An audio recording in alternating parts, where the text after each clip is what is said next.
ओम श्री गणेशाय नमः। ओम सरस्वती नमः। ओम श्री गुरुभ्यो नमः। नमस्कार विद्यार्थी मित्रों, गंगा मैया से साक्षात्कार इसका प्रश्नोत्तर भाग में आपका हार्दिक स्वागत है। चलिए पहले हम 1 अंक वाले प्रश्नों पर ध्यान देते हैं, बाद में 2-3 अंक तथा वहाँ पर संदर्भ के साथ स्पष्टीकरण भी दिया गया है, उन पर भी हम ध्यान देंगे और नज़र डालेंगे। चलिए देखते हैं। पहला प्रश्न है, लेखक ने किनसे साक्षात्कार लिया है? लेखक ने गंगा मैया से साक्षात्कार लिया है। लेखक मकर संक्रांति के दिन कहाँ थे? लेखक मकर संक्रांति के दिन इलाहाबाद में थे। माँ कहाँ विराज रही थी? माँ मंदिर में विराज रही थी। माँ के चेहरे पर क्या थी? माँ के चेहरे पर उदासी थी। किसका संकट चर्चा का विषय बना हुआ है? चरित्र का संकट चर्चा का विषय बना हुआ है। गंगा मैया ने सत्य को क्या कहा है? गंगा मैया ने सत्य को निर्भय कहा है।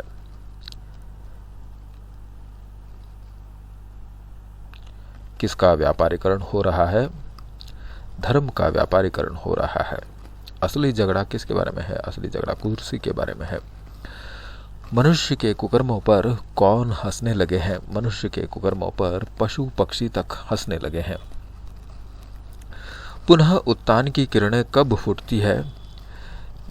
पतन की जब पराकाष्ठा हो जाती है तब पुनः उत्तान की किरणें फूटती है। गंगा मैया ने किसे सर्वशक्तिमान कहा है? गंगा मैया ने प्रकृति को सर्वशक्तिमान कहा है। आगे हम 2-3 अंकों वाले प्रश्नों पर ध्यान देंगे। पहला प्रश्न है, प्रदूषण के संबंध में गंगा मैया ने क्या कहा है? आप जानते हैं जैसे कि प्रदूषण मतलब लोगों के दिल में प्रदूषण, कहीं जहाँ कहीं भी आप देखते हैं प्रदूषण ही प्रदूषण है, तो वो कैसे बच सकती है। और लोग बहुत बुरे आचरण करके आके यहाँ पर नहाकर गंगा मैया को प्रदूषित करते हैं और इसके साथ साथ कचरे को, सब चीज़ों को गंगा में फेंक देते हैं और इस प्रकार से होता है, वो प्रदूषित हो गई है। प्रदूषण के संबंध में गंगा मैया कहती है कि पूरे देश का वातावरण ही जब प्रदूषित हो गया तब मैं कैसे बच सकती हूँ। लोगों का मन दूषित हो गया है, स्वार्थी लोगों की संख्या बढ़ रही है। चरित्र का संकट चर्चा का विषय बना हुआ है। सेवा करने से चरित्र बनता था, अब तो सब मेवा बटोरने में लग गए हैं। भक्ति, संस्कृति, आचरण के नाम पर जल स्रोतों को शुद्ध रखने की परिकल्पना भारतीय संस्कृति का अंग था, लेकिन अब सब पैसों के लालच में पड़कर अपना सारा कचरा गंगा में डालते हैं, इसलिए प्रदूषण बढ़ गया है। जो लोग कहते हैं कि गंगा में यह शक्ति है कि प्रदूषण अपने आप समाप्त हो जाता है, तो ये सच नहीं है। ऐसा कहने वाले लोग उल्लू के आस्थावान शिष्य है। ये सब गंगा मैया प्रदूषण के बारे में कहती है। यहाँ पर आपको ध्यान देना है कि भक्ति, संस्कृति, इन सब के आचरण के आधार पर जल स्रोतों को स्वच्छ रखना था, लेकिन हम लोग इस आचरण के नाते ही जल को प्रदूषित कर रहे हैं।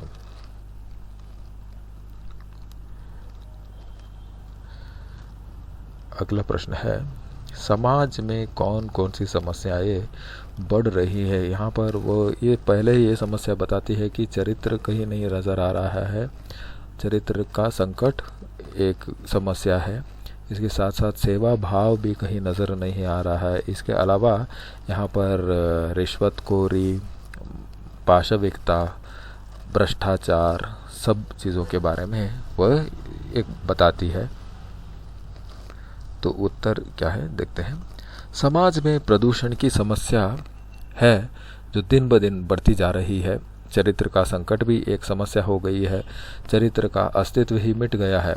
चरित्र तो सेवा करने से बनता था, लेकिन अब सेवा के स्थान को मेवा ने ले लिया है। अब धर्म एक समस्या जैसे हो गया है। देश में धर्म को जीवन से अलग करके रख दिया है और उसका व्यापारीकरण हो रहा है। गीता जैसे धार्मिक ग्रंथों के अनुसार आचरण होनी चाहिए, तब अपेक्षित सुधार हो सकता था, लेकिन महंगाई, रिश्वतखोरी और पाशविकता बढ़ती चली जा रही है। दलों में लड़ाई चलती है जो दलदल यानी कीचड़ पैदा करती है। यहाँ पर दल का मतलब राजनीतिक दलों के बारे में वह बता रही है।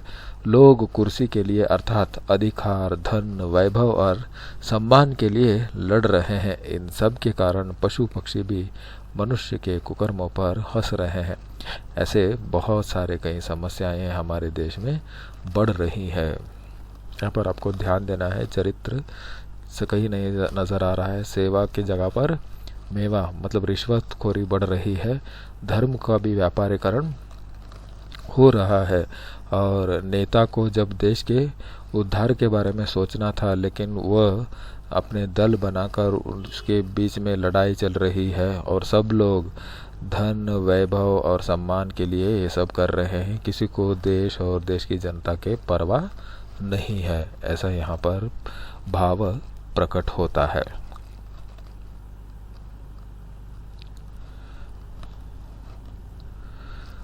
गंगा मैया का कुर्सी से क्या अभिप्राय है? ये आपको पता है। यहाँ पर कुर्सी का मतलब बैठने वाली एक साधन नहीं है। वास्तव में कुर्सी का अर्थ है अधिकार, सम्मान और वैभव।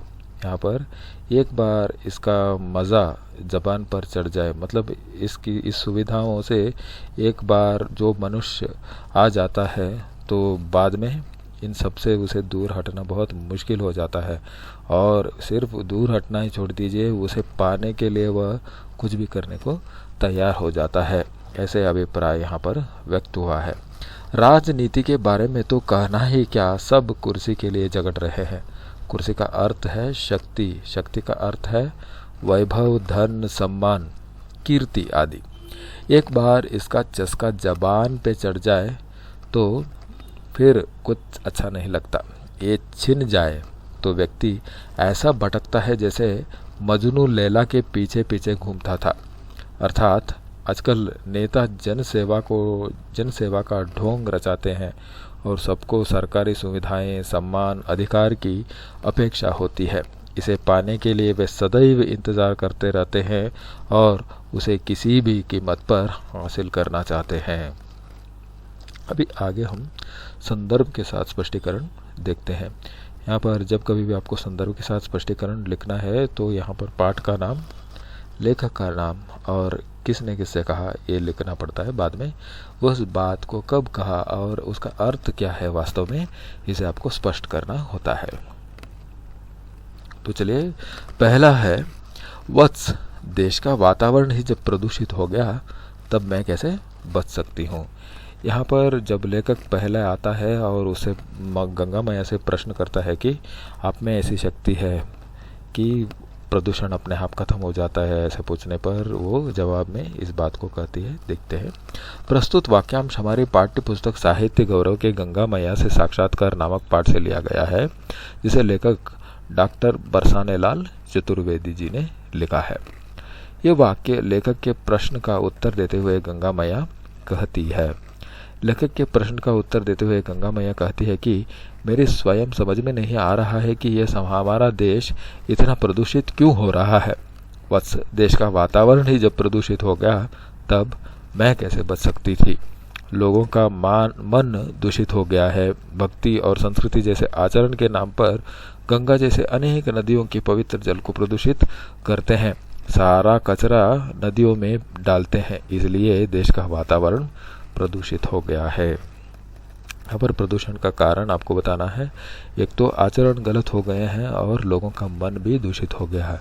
तो हर जगह कहीं प्रदूषण नज़र आ रहा है तो वो कैसे इससे दूर रह सकती है। मतलब ये सब चीज़ें अगर ठीक हो जाए तो अपने आप गंगा मैया ठीक हो जाती है। जैसे कि अभी आप देख रहे हैं, जैसे कोरोना का जो वजह से गंगा मैया का जो जल था वो शुद्ध हो गया है।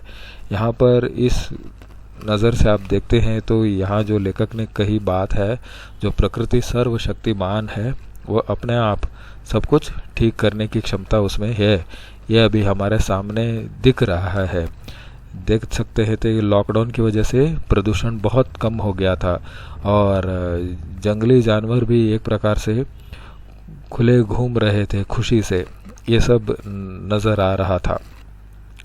और कहीं एक देश में बताया था कि वहाँ पर हंस पक्षी भी उस झील में पहले नहीं दिखते थे, लेकिन कोरोना की वजह से लोगों का घूमना आना जाना जब बंद हो गया तो सुंदर हंस भी उसमें तैर रहे, नाच रहे थे। ये सब नज़र आया था। इसके मतलब आप समझ सकते हैं कि मनुष्य इस चीज़ को भूल गया है कि वह समझता है कि उसने प्रकृति पर पूरा अधिकार है, वो जैसे चाहे उसे इस्तेमाल कर सकता है। लेकिन वास्तव में ऐसा नहीं है। हम सबसे बहुत शक्तिशाली है प्रकृति, इसे हमें ध्यान में रखना चाहिए। जितना हो सकता है उसे हम कम ही इस्तेमाल करें, ज़रूरत के हिसाब से।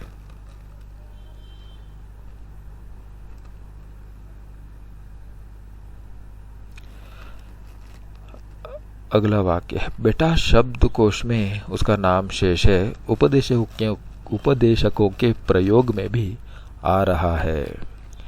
ये किस चीज़ के बारे में वो बता रहे, तो वह चरित्र के बारे में बता रही है। यहाँ पर भी आपको दो चीज़ें कॉमन है, प्रसंग और संदर्भ। स्पष्टीकरण में देखते हैं। चरित्र के बारे में गंगा मैया कहती है कि चरित्र तो अब केवल शब्दकोश में बचा है। उपदेश देते समय उपदेशक द्वारा इसका प्रयोग किया जाता है। मास्टर लोग भी छोटी कक्षाओं में कभी कभी इस शब्द का प्रयोग करते हैं।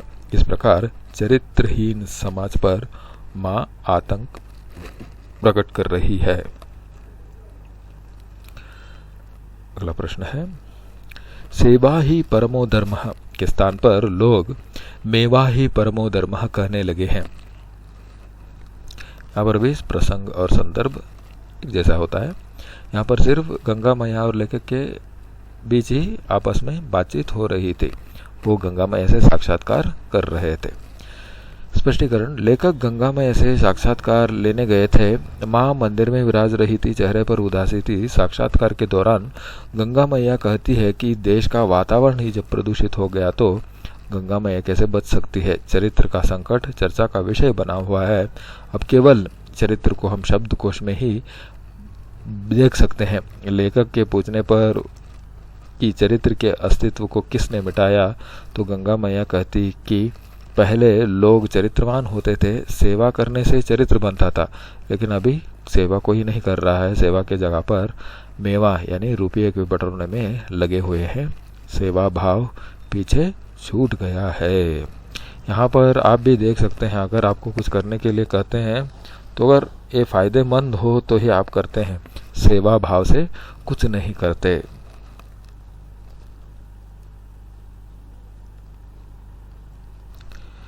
एक बार जब जबान पे चढ़ जाए तो फिर कुछ अच्छा नहीं लगता।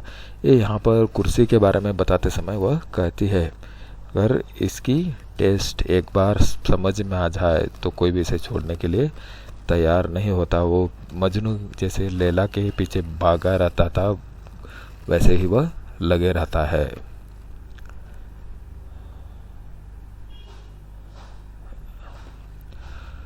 प्रस्तुत वाक्यांश, यहाँ पर भी प्रसंग और संदर्भ सेम है। यहाँ पर पाठ का नाम है गंगा मैया से साक्षात्कार, इसे लिखा है डॉक्टर बरसाने लाल चतुर्वेदी जी ने।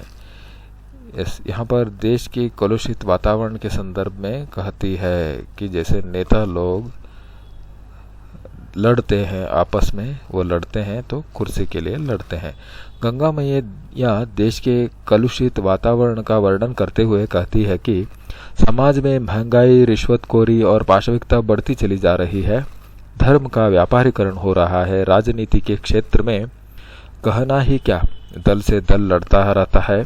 इन सब का कारण है कुर्सी और कुर्सी का झगड़ा, कुर्सी पर झगड़ा। लेखक जब बताते हैं कि बाजार में खूब कुर्सियां उपलब्ध हैं, सस्ती और महंगी से महंगी, कुर्सी का तात्पर्य लेखक को स्पष्ट कराते हुए गंगा मैया कहती है कि कुर्सी से मतलब है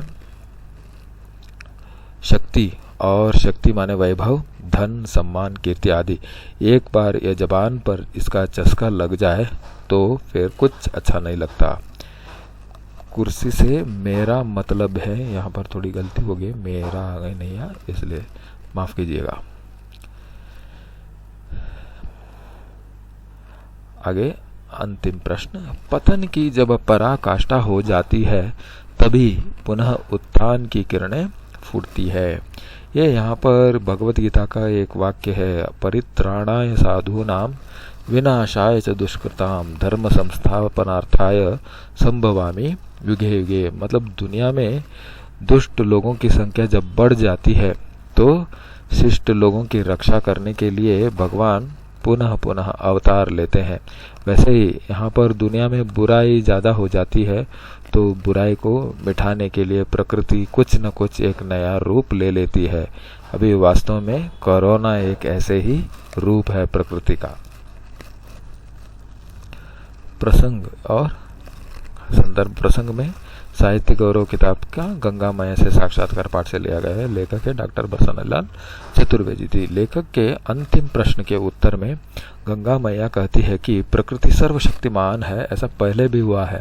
पतन की जब पराकाष्ठा हो जाती है तो तभी पुनः उत्थान की किरणें फूटती है, तब वो बताती है। और यहाँ पर स्पष्टीकरण इस प्रकार से है कि अंतिम प्रश्न का मतलब भविष्य में क्या संभावनाएं है, तब गंगा मैया कहती है कि प्रकृति सर्वशक्तिमान है, पतन जब अधिक हो जाता है और तभी उत्थान की मार्ग खुलते हैं। यहाँ पर भगवत गीता का संभवामी युगे युगे की जैसे माँ बता रही है कि जब बुराई हद पार करती है तब दुनिया में एक नए विचार का आरंभ होता है, मतलब शिष्टाचार को लागू करने के लिए।